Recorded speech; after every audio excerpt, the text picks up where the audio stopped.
the first gentleman who is about to speak about how Playtech started up and what it means to have a startup. So Rein Lemberpuu has been in the IT sector for many years, and right now he's the heart of raising the IT community and startup community in Tartu, being a role of the one part of Garage 48 hub, and also starting up a new company. What is it about, and what's the experience with startups? Let's make a round of applause to Rein Lemberpuu. Okay, thank you very much, and it's very interesting to be back in Playtech after so many years. It's a strange thing that when you move on in the life, you tend to somehow forget what you have been actually doing. And I was in Playtech 8 years, which is actually quite a lot of time and energy. Which it's good to see that the seeds that we planted back then are growing, and it's still growing. So today I'm a little bit comparing what's the experience back in the Playtech beginning days, and if you want to start something new today, so what's the challenge? Okay, first maybe a little bit to touch what is a startup, because it's kind of everyone uses it in their own way. How do you actually define something as a startup? Because when back in the beginning of Playtech, we didn't use such a word as a startup, and we actually didn't think in that way. But what makes a company different from any other company that is started and makes it a startup is the fact that you are actually venturing into the unknown, meaning that you don't really know what will be the business model or where the money will come to the company. You don't really know how you are going to solve and even what you're going to solve. And you don't know who you need in the team and who you will get in the team. So it's you're pretty much in the unknown territory, which means that it's a great adventure, obviously. And this is, I think, the most challenging way to start any new venture, meaning any new company. Something that makes also startup different is the fact that it is intended that it will be able to scale. If you open up any other type of businesses and you don't specifically keep that part in mind, then it's more likely that it's really difficult to scale up and to be global and in that way conquer the world. Okay, so good question. Was Playtech a startup or not? These are my slides. So I just drew it yesterday. So just to also show what is the difference between already fully established company and a startup. Meaning the startup, you need to do everything. I'm also doing today one startup in addition to other stuff. And there you need to play all the roles. Meaning that you need to draw, you need to speak, you need to invent, you need to do everything. And when we started with Playtech, I think it was mainly the same energy, that you didn't think that, okay, this is my role and this is my responsibility and, you know, I can't do this and that. There was actually no rules. There was everyone just put their effort wherever they wanted or felt it's needed and when they could actually contribute. So I was, when I joined Playtech, I was coding. And I was also doing customer support, which means that it's kind of 24/7 job. I remember having some calls at midnight. Someone from support called that there is some bug in the system, and now we need to fix it. So I was dictating through the phone the SQL to make some queries and to understand what's wrong with the data and to fix and then go back to sleep. But this is very exciting thing actually to do. So in the terms of the attitude, I'm pretty sure Playtech qualified as what today is being called a startup. And obviously because of the ability to scale.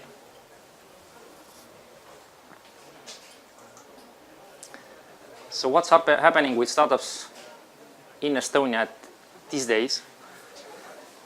The last Compass report said that we have around 500, 700 startups in Estonia, which is actually almost unbelievable because, let's say, in comparison, let's say in Tel Aviv there is around 900, which makes it very close, and we have much less people and population in Estonia. So there is something definitely going on in this area in Estonia. And the total valuation of all startups is quarter of. This is Estonia, a land of. I think one of the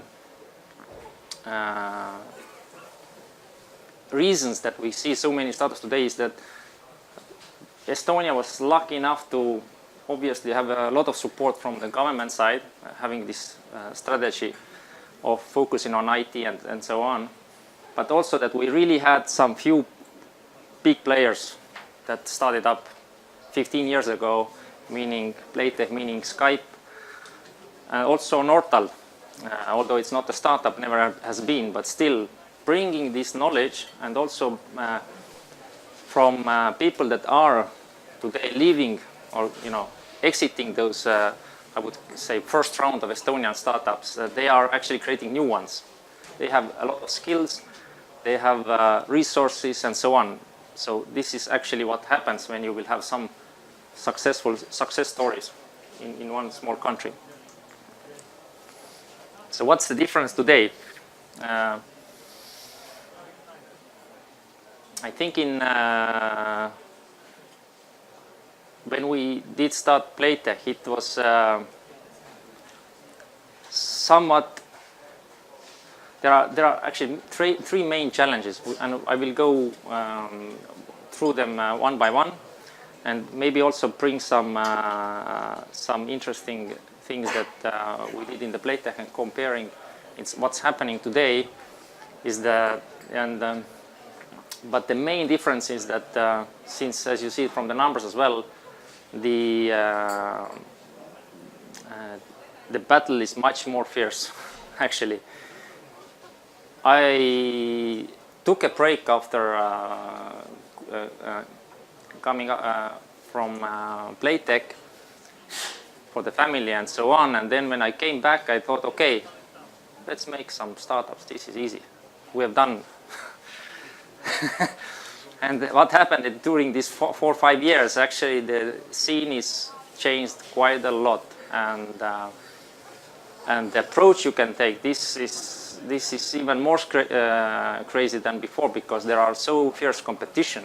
You can even coming up with the idea, okay, what you will do, you will Google, and then you okay, there's 20 already there. So this wasn't the same 15 years ago. You came up with an idea that maybe there was someone doing this or maybe not. So this makes a huge difference.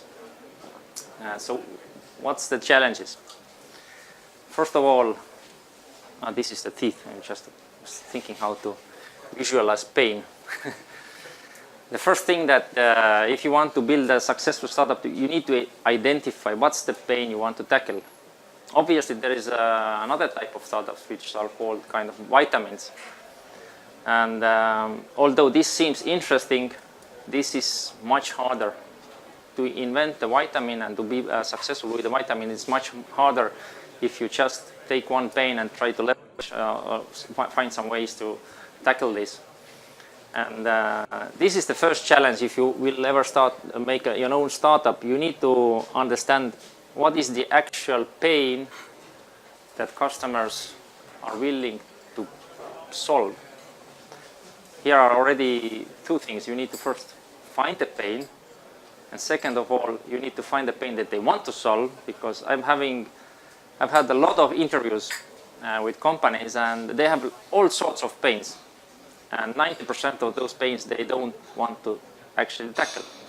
This is okay, that's not important. Then out of those 10%, you still need to find the pain that they want to tackle and they are willing to pay for. This reduces it even more 10 times.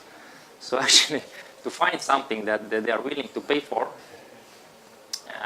this is really difficult. And this is a skill. There is a lot of, I would say, psychology of understanding what's really going on, because all the customers are lying to you. They are saying that the pain is this, but they actually don't even fucking care about this. And they go to all kind of dreamy stuff. Okay, we would like to have things like this and that, but this is the visual thinking. And you need to actually find what's the value, where they can actually get the value. And this is quite challenging. So these days we are also in Tartu, we are building Tartu kind of startup ecosystem. And I'm seeing a lot of startups who either want to just discuss their ideas or even want some funding. I hardly see companies that have actually touched, a real pain. There are some derivatives or something that's okay, but we will do it better than, the existing things. We will, invent something as we go. But this is definitely especially when we're talking about Estonia. Estonians are not very outgoing, extroverted people. They don't want to go to the customer, listen, what's bothering you, where we can help you. They just, okay, we'll think it out, on our own way, what they need. And comparing with the Playtech startup stories, Playtech was very lucky because we actually put together the Israeli mentality and the Estonian mentality. And these are two completely different types of approaches, meaning that Estonians are engineers. They want to think, okay, this is the best way to do things. And then the Israeli guy goes, no, forget about this, we need that. And this is something that comes actually from the customer. And this, I believe, is one of the key factors of Playtech success, that the customer, even though we today mentioned that the employees are the first asset, the sales and product marketing side of Playtech always knew that the actual success comes from the customers. If you make the customer happy, then everything else will be also happy, because it's in the end of the day who will pay for the service that you need to serve. And being responsible on all other areas, this is the result, not the cause, actually. So this one is really difficult. Obviously, Playtech came through this pain factor pretty easily, because at that time there was not too many players around, and the pain was very clearly defined already by the market. You didn't need to invent and find much there. So it was like for there to take. Second big problem is that once you identify this pain, you need to now find a solution, which means building a service, meaning building a product. Usually it's a combination of both. So this is another difficult thing, because not every pain can be actually solved. You can bring out the solution, but then appears that in real life it doesn't really work, or you cannot actually charge money for this. This is another problem. Okay, we have a solution, but I'm ready to use it, but for free, because I don't, feel this is worth paying for. So this, I think this is the place where today what we call is this customer driven development, meaning that you need to involve customers a lot into the process. In Playtech, this has been also quite crazy approach in terms of, I remember that customers sent us so many requests that at any point in time when I thought, okay, we'll now freeze this backlog. We will not take any more requests from the customers, just freeze it. We still need a year to complete everything that is going on. I don't know if it's different today, or it's 2 years already, or 3, I don't know. Maybe 2. So this goes even more crazy. This is the problem already, which is the bonus problem. I will touch that soon as well. And the third pain is how you will actually get to the market. This is not engineering. This is the most challenging thing for Estonian startup communities. How to actually access the market, how to make the deals, how to get the contacts, and so on. And here again, guys like joining us, they know how to do it. So this is, I think, in terms of skill set, is a win-win combination. Is how you will actually tackle it, how you will make yourself different, how you will barriers for others to enter. This is if you start from scratch, quite a challenging thing actually to get these first customers. And here I tried to draw the combination of some currency and world and some yin-yang stuff. So to put this all together, this is something that these days, is in Estonia especially, we see that it's not thought of enough. I had a discussion yesterday with one startup that wanted to have some funding, and everything was fine until I get to the point, okay, what's your go-to-market strategy? How you are going to actually reach out there? Who is taking care of your marketing and activities? And there is not enough skill in Estonia actually in this area, so this is a very difficult one. If you can get someone outside that already has the culture of going out and getting the sales and having the contacts, this is something that will be a huge benefit. Again, Playtech had really good combination here. And also making some, you need to be clever here, because Playtech kind of actually was its own first customers as well. So this is a way you can go around.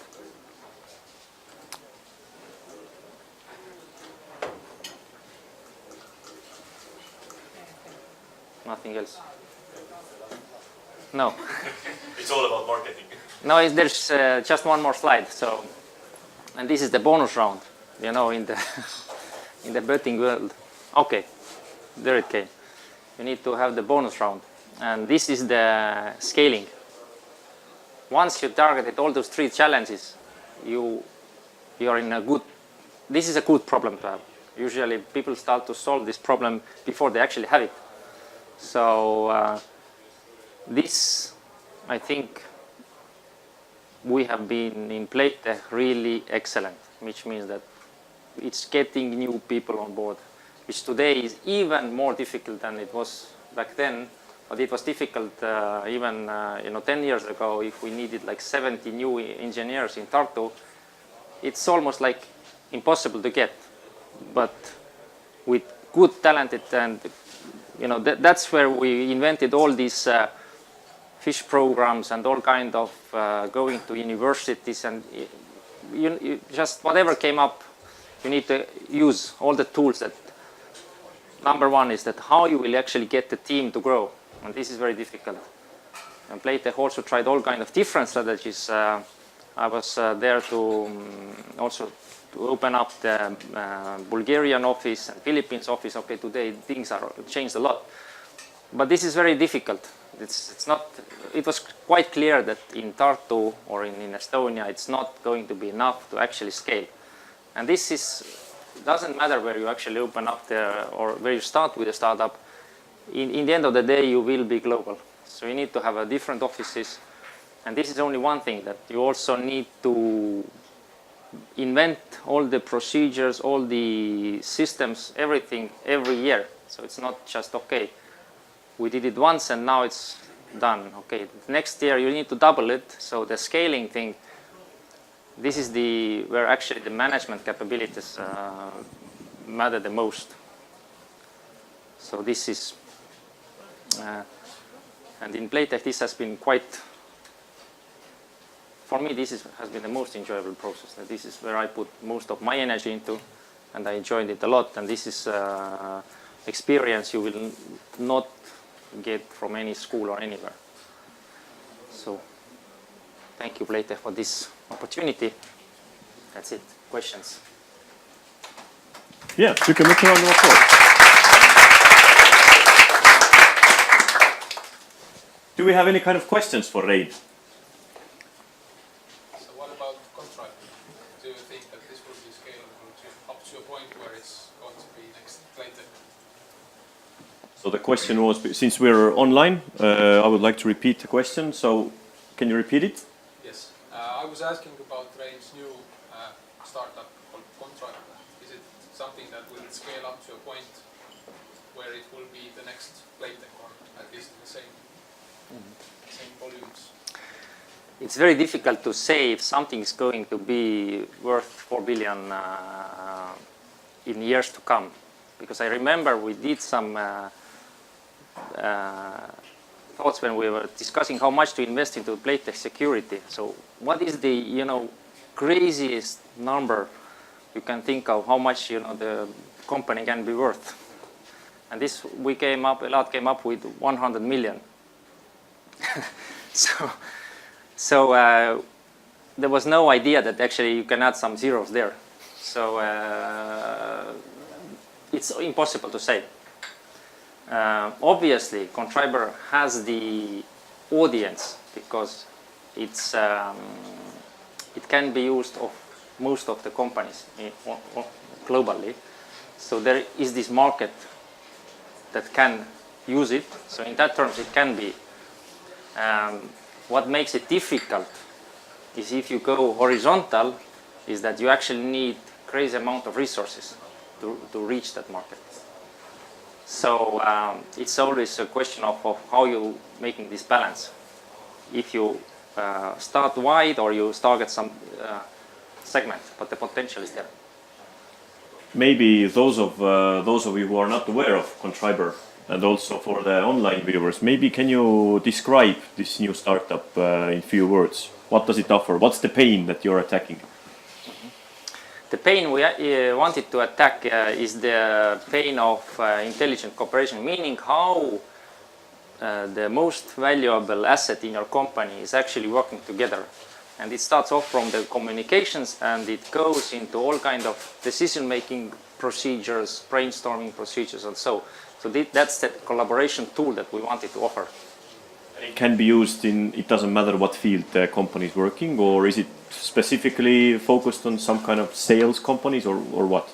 It's focused on companies which are knowledge companies, meaning that they're knowledge workers, meaning that you don't work with hands and stuff, where you don't actually use computers, you don't need, actually leverage the 1 + 1 = 3 effect of putting all the brains and effort together. Okay. More questions? Maybe about I'm not letting you go. I know that you're off your way to Tartu, but maybe can you, in few words, in your own experience, when talking about startups, maybe I'm stereotyping, but is it that most Estonians like to, okay, I can get this on my own, I will do the startup, this is my flagship, this is what I do. What do you see in the numbers? What is the most effective team numbers when you start the startup? Because you have experience with Garage 48. What is the optimal number? Is there an optimal number? And what are your views on that? Should it be like a solo thing at first and one by one adding, or you start right away with a team? Obviously, starting something on your own, this is very difficult because if you don't have anyone to bounce ideas, then it's quite difficult. So, but you cannot go crazy. If we're talking about how many founders you need, then I think it's maybe 2 is kind of ideal.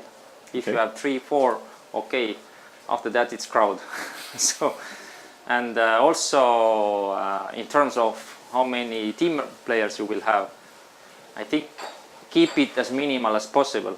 unless you are targeting a pain that you can, let's say, already make the customers pay for what you will make in that terms. But even then, I wouldn't say more than 6, 7, 8 to start first year or two. So just because you need to be very flexible. Every person you add to the team, you are getting more inflexible, meaning you need to make a turnaround. And usually the first product you are coming out is not the product that will be the winner, usually. It doesn't have to be always like this. Playtech is an exception in that term.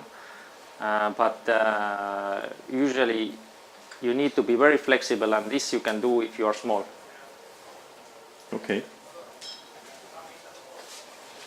You can just throw in some questions if you want to during the speaking also. About investors and about business angels and about funding, what is your view? Because when you look at the history, in the last 5 years, you see a lot of crowdfunding coming up. And what's your view on crowdfunding? And do you have experience? And what is your view when you should go to the investors and pitch your stuff as a startup? If that was a good question or... Okay, it's kind of mixed question. First of all, crowdfunding, I think this is definitely something, a new thing out there. It's not only about funding, it's all kind of crowdsourcing, which means that what the technology has enabled for us is the possibility for smaller players to participate in bigger projects, meaning that the access is lower, the cost is lower, and you can participate in the funding. And this happens, everywhere. And it's a part of something. If you actually give, let's say, the person is getting more power these days. Usually it used to be big corporations, but now also single person can have a lot of power of deciding what they will do, where they will invest. Will they be a taxi driver today or investor tomorrow? They can both, they can do it, or even start your own startup. This was not possible decades ago. In terms of funding, you asked when? Yeah, let's say business angels, or if when they should come along, or should they, or do you prefer crowdfunding, or are they totally different things, or what's your... Obviously, crowdfunding adds for the founder a lot of overhead, meaning that instead of having just one investor that you need to have a relationship, you might have too many. So if you don't use some kind of a platform or some kind of system that helps you, that's going to take a lot of resources from you. When to ask money, it's obviously really depends when you need it. But the question is, where does the most of the money go to? Is it through marketing? Should it be to, what's the emphasis when you have met investors, or where is what they are? Of course, they want to see the ROI, the return on investment, but when do they see that this plan really works? You should put at least half of the investment into sales, or what is the correlation? Do you understand my question? What is the correlation? I understand the question, but it's not possible to answer because funding itself is a big topic, and it really depends on what phase your company. Are you really starting up? Is it the pre-seed funding? Okay. Is it the A series or whatever? This is very different. The money will go very different places. All this, I would say, up to seed plus rounds, 90% will actually go to paying salaries. And maybe from Series A, B, C, and so you will actually put most of it to marketing. So something like this in general, but it's very specific. It depends if it's actually a hardware startup or it's a software startup. If it's hardware, then there is a lot of cost just for the hardware as well.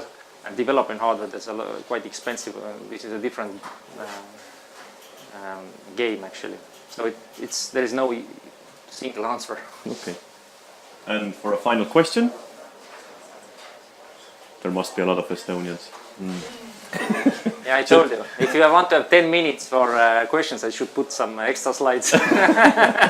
but last question, Rein, for youngsters, and not only for youngsters, but people who are thinking about making a startup. Don't do it. How long of a days they should be ready for? Is it 20-hour day? Is it 15-hour day? 10-hour day? Like what's the work behind it? Because we see only the stories like what was the last thing that was sold to Facebook and also made in Ukraine in the Garage 48, and we see the success stories, but what's the work behind it? This is quite crazy. I think it takes everything you have and a little bit more. So because you don't actually stop thinking, meaning that even, okay, you will go off from the office, but you will still go meet someone, talk someone, even in the gym, you're still constantly thinking about it. So it has to be, number one, focus, meaning that, okay, you can have some other things, but they cannot have that much of an attention. So it's not a wise thing if you want to balance your family life and so on. It's quite challenging.